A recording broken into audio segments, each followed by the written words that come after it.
It is 7:36, November 20th. We will call this River Township stated meeting to order. Would everyone please stand and join me in giving the pledge to the flag of our country. I pledge allegiance to the flag of the United States of America and to the republic for which it stands, one nation, under God, indivisible, with liberty and justice for all. Thank you. Before you, we have the minutes. What's your pleasure? I move that we suspend the reading of the minutes and approve them as written. Second. Mr. Young? Yes. Mr. Pettit? Yes. Mr. Burke? Yes.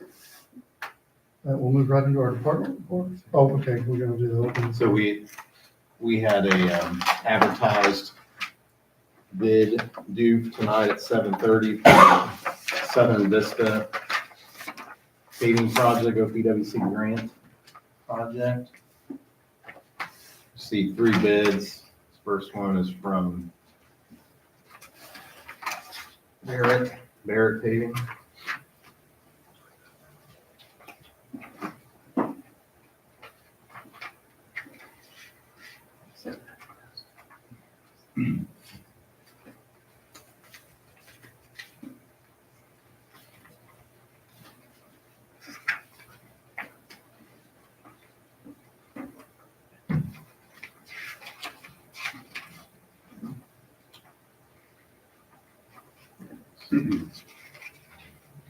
Barrett's bid is $276,967.50.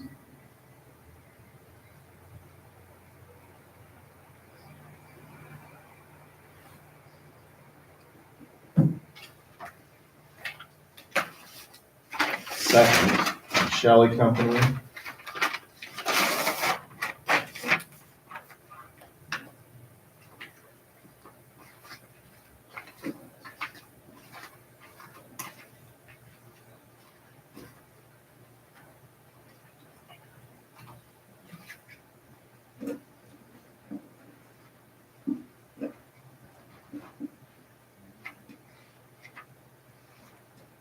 Shelley, $309,705 even.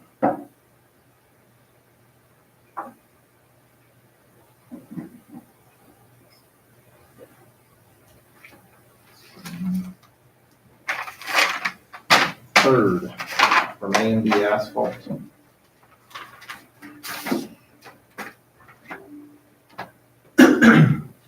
$262,453.33.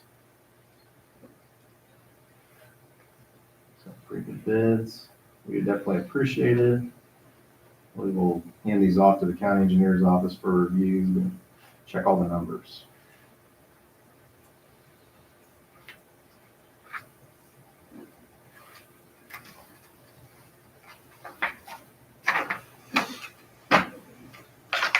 You'll handle it. The county.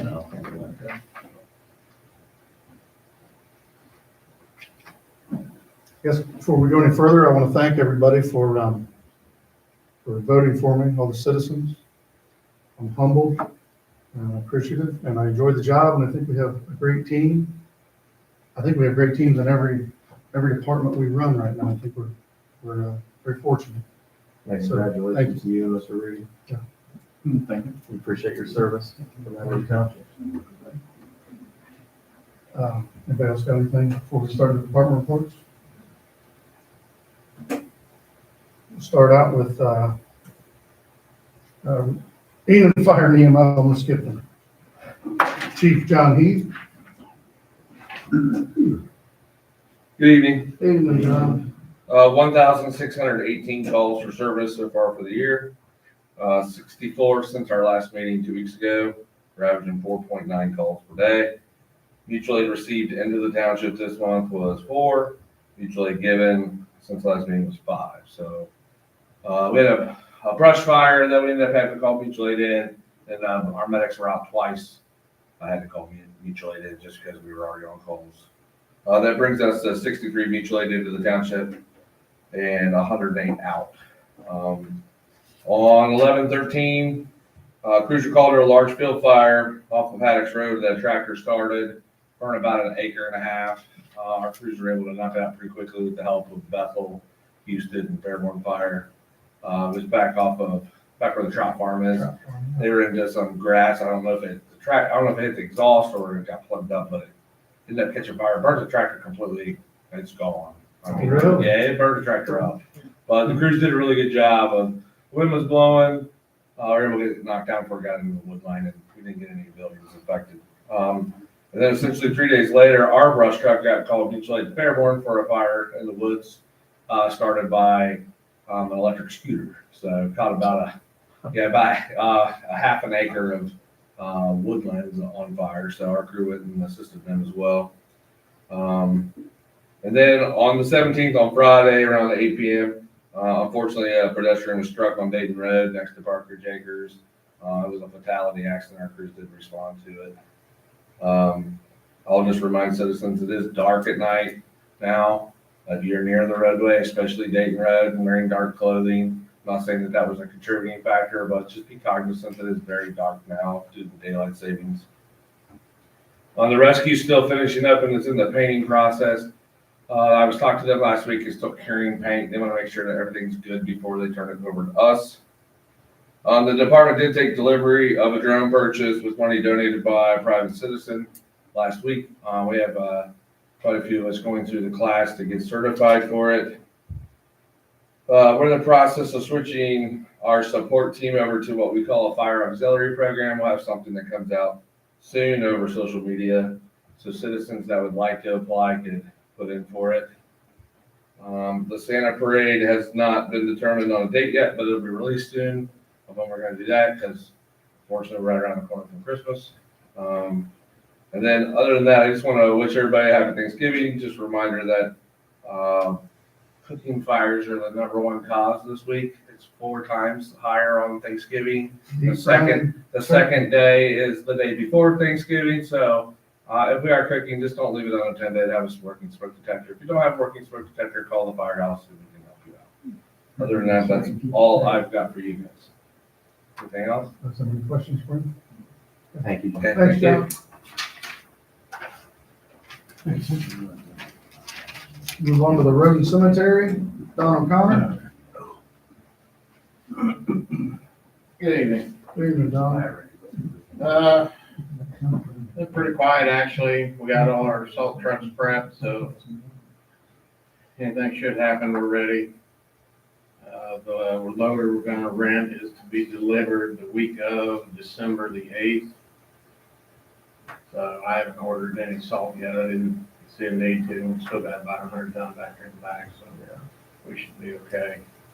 If we don't use all that this year, we're gonna move it. With what? We'll probably use that first.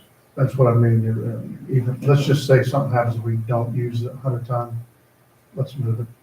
But yeah. We should get it all used, I would think. Yeah, because are we gonna tear that thing down before it falls That's down? what I was gonna say. If we take the salt, it'll probably fall over. Yeah.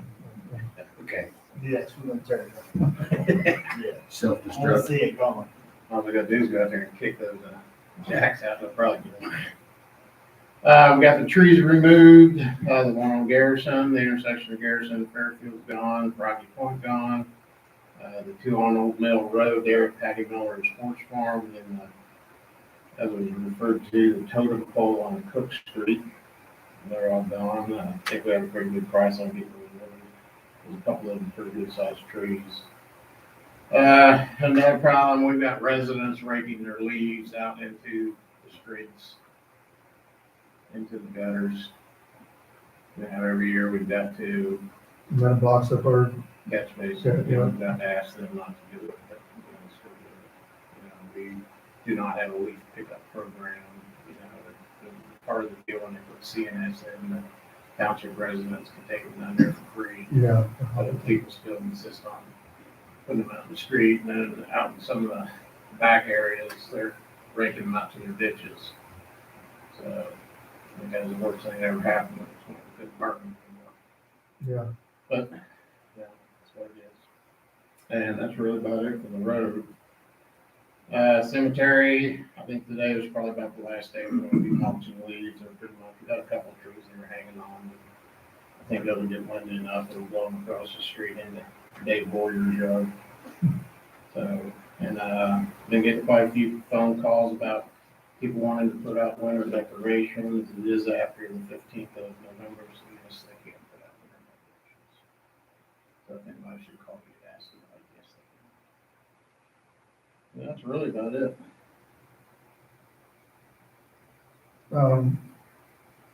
Anybody got anything for Don? Did you ever look at that alley in Bass Lake? We did. Is it something you can help with? Well, the one part, which I think she's really talking about is the worst, it's right there off the garage of the donkey Yeah. place.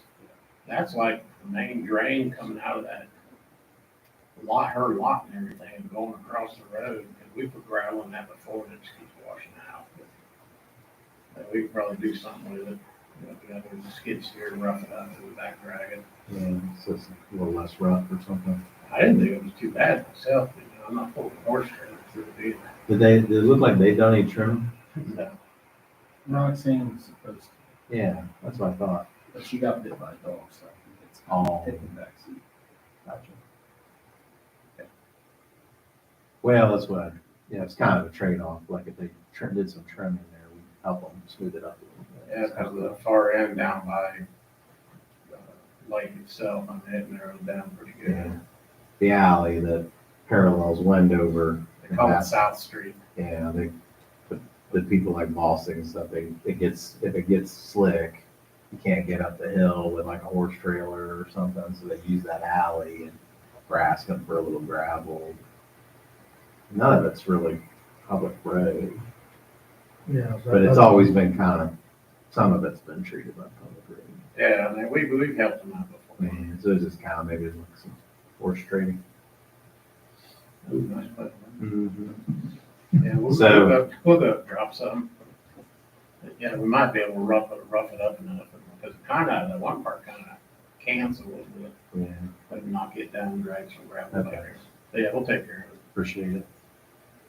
Anything else for Don? Thanks, Don. Thank you.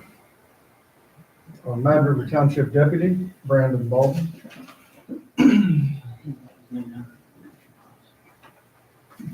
Evening, everyone.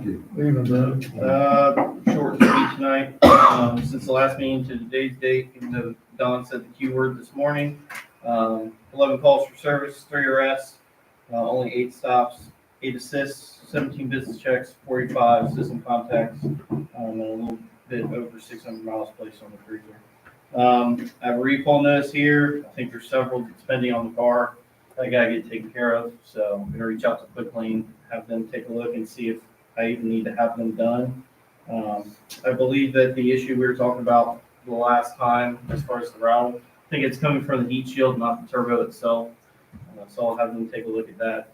It's common on Explorers.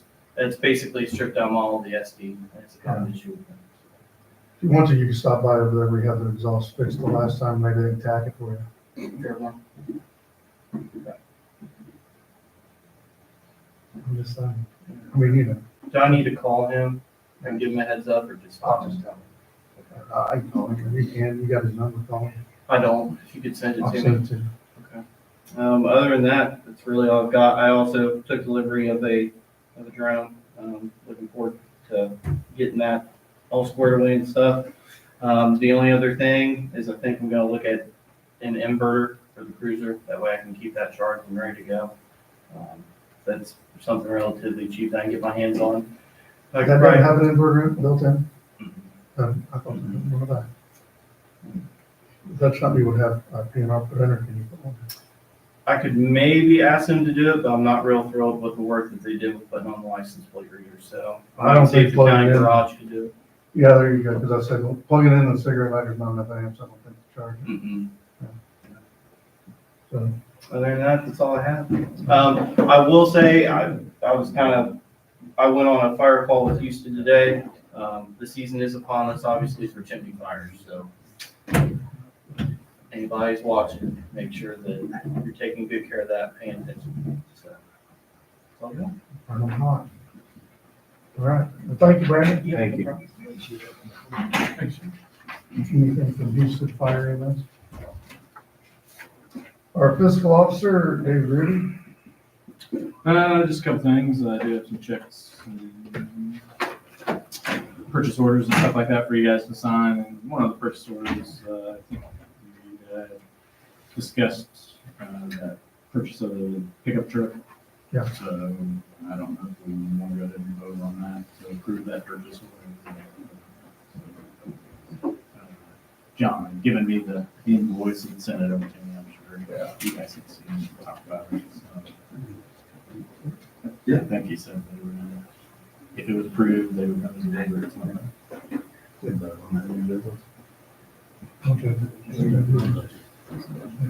So that's all I have. You've seen the price, right? I've already seen it. All you had? Yep. All right, good. We can go into old business. Again, the new business, we will have a candidate for Clark County Sheriff, Chris Clark, speaking here in a few minutes. I'm sure you stay tuned if you're watching, all 8 of you. What do we got in old business? Anybody got anything? It's old business, just you guys update the tanker, they think they got it fixed. They're still doing a few less things on it, using the tanker. They're still doing a few more things, they wanna keep it for just probably here through the week. But I think we got guys who are gonna go get it, Be back by first year? just to make sure they're gonna drive it, inspect it, and make sure they just aren't gonna let somebody better and drive it back. Right. Check it out. It's a 6-hour drive, Illinois, it's not a bad drive, so they're gonna go take off and believe and go check it out. So it should be back here pretty soon. Thankfully. That's good to hear. Hopefully they got that fixed. That's kind of thorn on our side for A lot a of year. fiberglass work, and then they were doing new springs on the valve. That's been here before we were even there. I think they had a problem. That's what I thought. It'd be nice to get that wrapped up.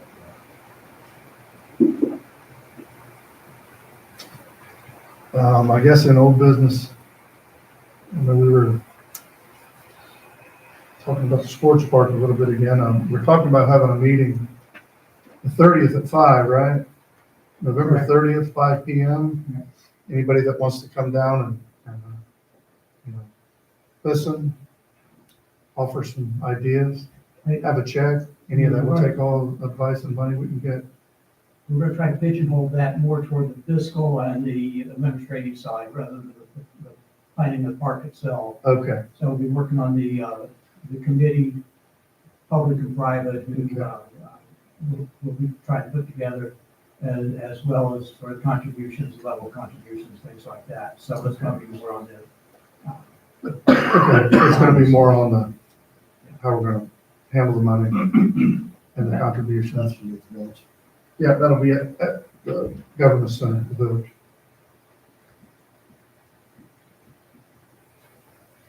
And, do you have anything interesting to put on any of the road projects going on or anything? Everything's pretty much wrapped up, isn't it? I've been out of town for a week, so I've been out of touch, so.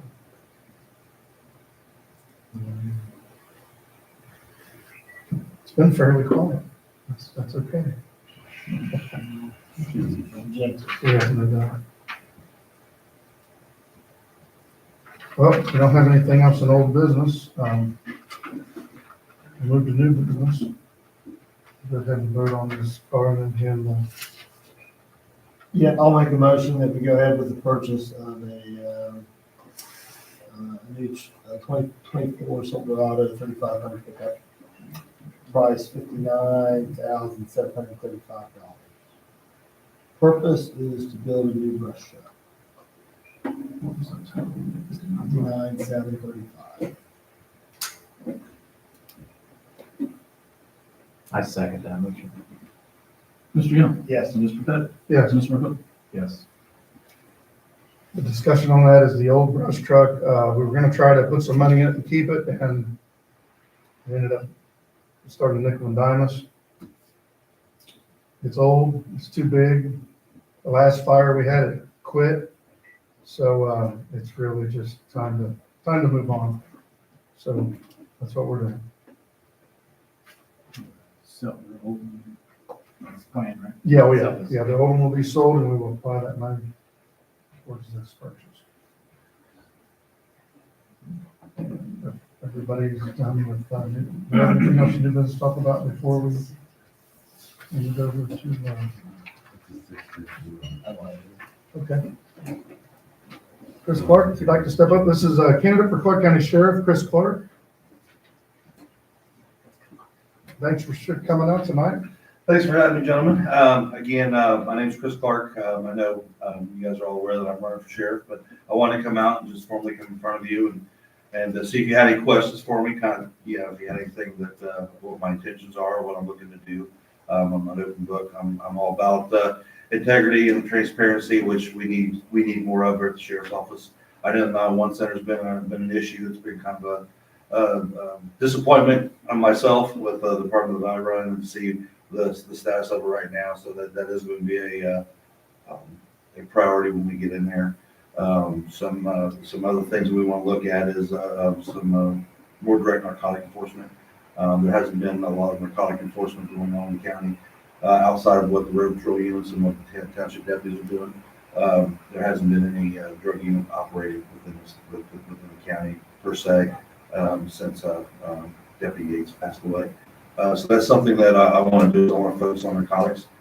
I can tell you that a lot of the crime that we see up on Beckel Avenue in the city with the shooting, stabbings all the way out to Park Lane in this area here, vast majority of it is narcotics driven.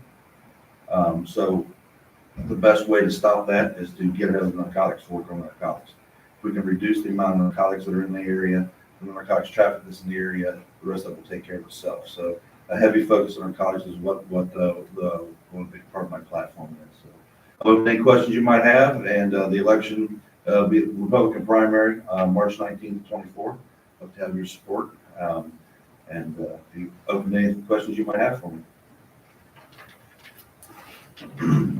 That was my big thing. I just wanted to hear your platform. You kind of answered most of it. So you would say first you would go after narcotics.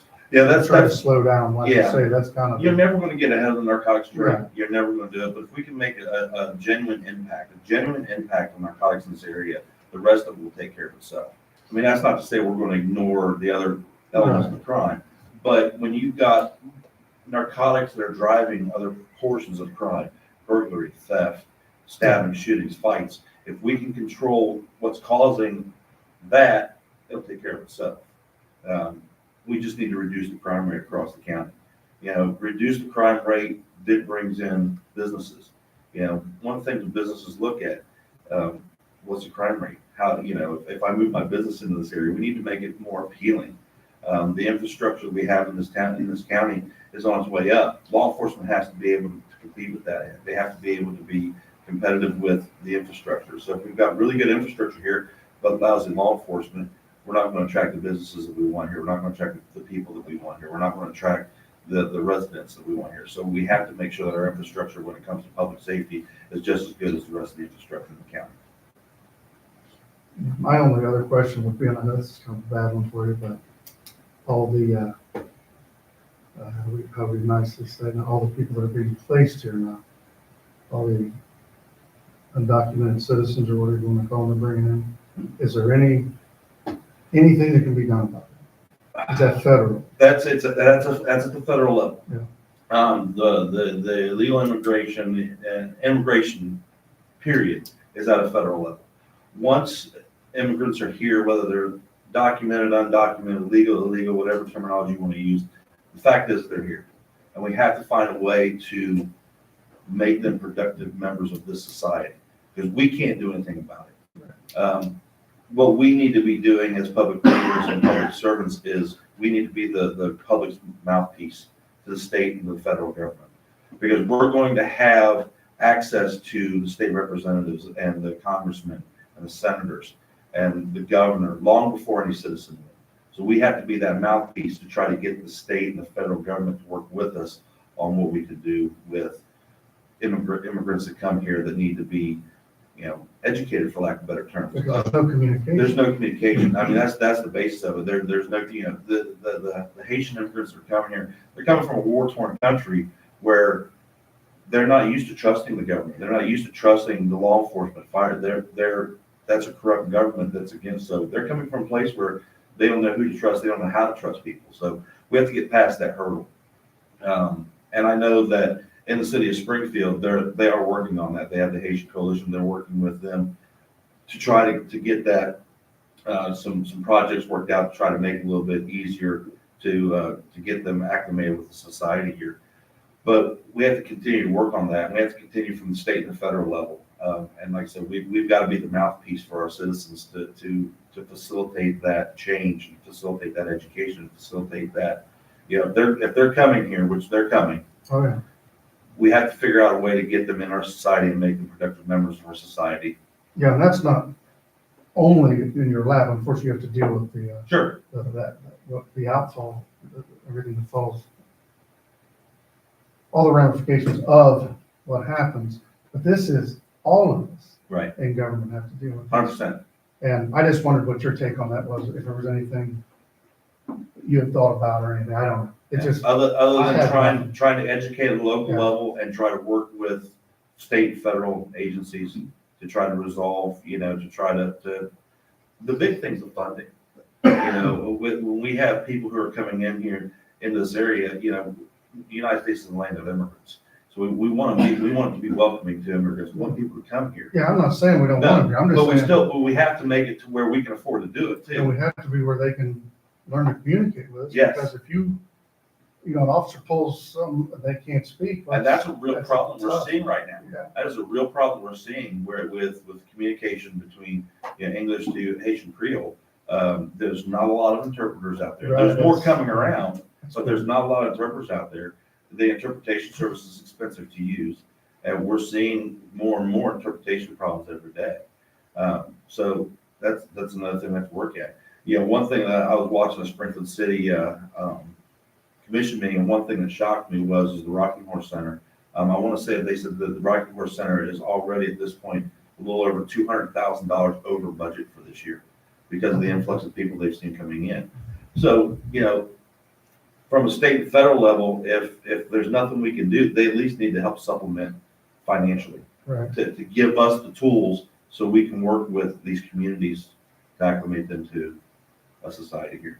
Okay. I just was kind of curious. I didn't know if you Good question. been thinking about anything. Yep. Anybody else have something? What's your thoughts on these flock cameras that we're starting to see? The more the better. Like, That anytime you have something where you can data share like that, Mhm. that was the whole premise behind the 911 center, was data sharing, was getting that data from all these agencies that lived in silos by themselves and taking that information and sharing it around. That's what flock cameras do. So it takes information. If we're looking for a car here and it's spotted in Cincinnati, it's part of that flock camera system, we'll get notified of it, so we know where that car is now.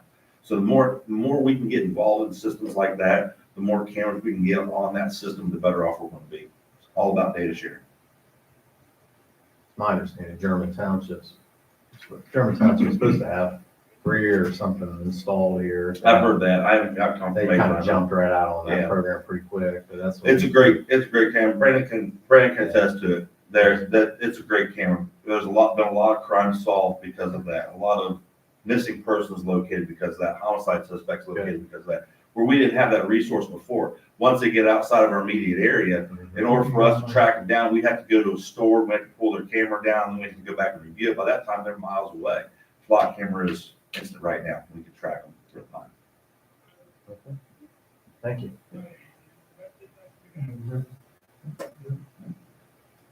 I Thank you, appreciate it. Thank you, Chris, for coming out. Thank you. Good luck. Thank you. Yeah, good luck. Is there anything else in new business we need to discuss? So that for you guys to see it afterwards or whatever. Okay.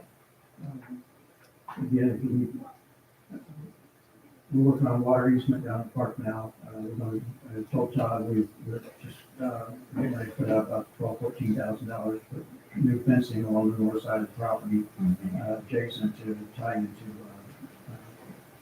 Mr. Wheatley property, the old Mercy property. So We just ran the perimeters the other day on the gator and just looking at water easement areas. So I think that's also in the topography plans for that Jason Harold's given to us. So if we can just start working on that ditch, get gravel in, do bypass road, and maybe we'll get some access to some spoil. Jeremy Whitaker and his family found out that Ian Soccer does not want to go into the present facility until it's done. So any of our methods or what we're thinking about trying to make those playing fields a priority really aren't at this point because they don't plan on coming in until it's new park. So really what we need to do is, and I've been reaching out to different contractors or engineering groups through Southern Ohio and actually down in Texas. One of them.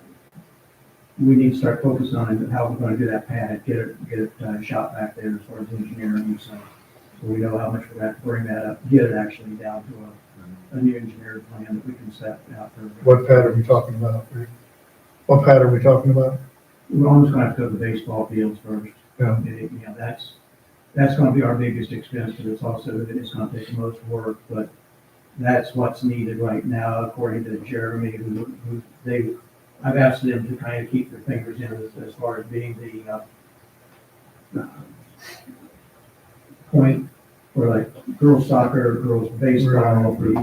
Yeah, he knows. Many groups, Yeah. like Bobby knows. So basically the sec soccer's not really interested in coming over there? No, Jay Crow just took that over as president, and that was his response back.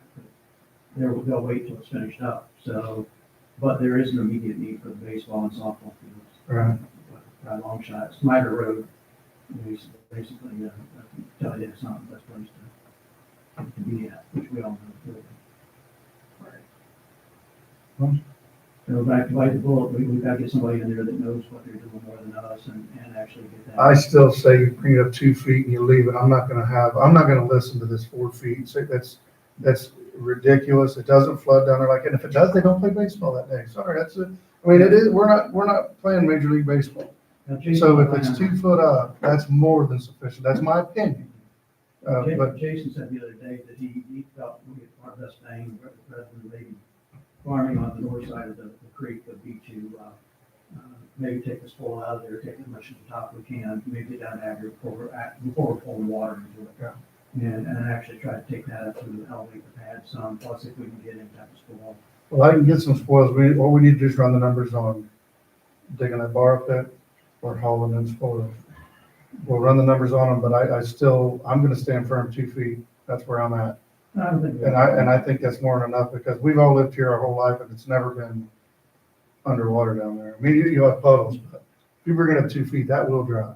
We're gonna have to pinpoint exactly where the fields are gonna be, the Yeah. directions, everything like that, to get that pad built. And that's, as far as I know respectfully, I think that's beyond most of our capabilities as far as to actually put the shovel in the ground. Well, if we can get a commitment on what we're willing to do, we can get a few contractors to give us some pricing. And once we get the pricing, we'll move forward from there and decide whether we can, afford it at this point or not. Make sure it's answered, Kevin and Jason. Yeah. Or like that. Quality type deals. Yeah, and they were talking more than the 4 fields, weren't they? They were talking 4 big fields or 2 big fields and 4 small fields, weren't they? There are four full-size fields and 2 smaller fields. Two, okay. Right now, I did talk to Green Belt, because I'm not sure if it was in here where it came up about asking if they would put their mesh down and basically try to go over the top of our fields, and they said they didn't want any part of that. At least the local, that was their response. Yeah. So, I don't know if anybody has a better time to Bellbrook or Sugar Creek Township, whatever the headquarters is, but. That's probably who you were talking to anyway. If you call that number, it usually goes to Bellbrook.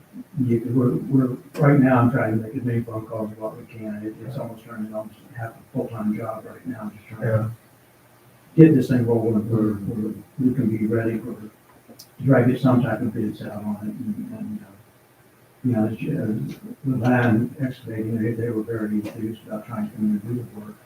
But again, he says you have to tell us where we gotta dig and how much we gotta fill in Right. and the nitty gritty, so. Now, do we want to go ahead and put that tie-in road in?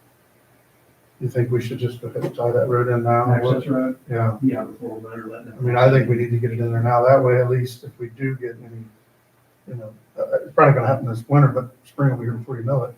We might end up with some grindings from somewhere, some Bobby material. and I talked the other day, and the more prepared we can get to get that road in there, we never know what might be in front of us tomorrow. Yeah. So at least if we got accessibility, bring vehicles in down there and do the stockpile. Nathan, you ready? Ready to put a road in? To leave, yeah. If you guys want to go ahead and work on the access road, we'll take care of the fence and the other stuff that's going wrong. We're trying to get this thing set for an engineering group. Okay. We'll get something going here. As I've got this here for you, we just can't set nothing on the overhead. If anybody wants to hear more about this Thursday night at the meeting, in the Government Center, the 30th, 5 PM, right? 5 PM, Okay. 26.2 mil. Yeah. Chris?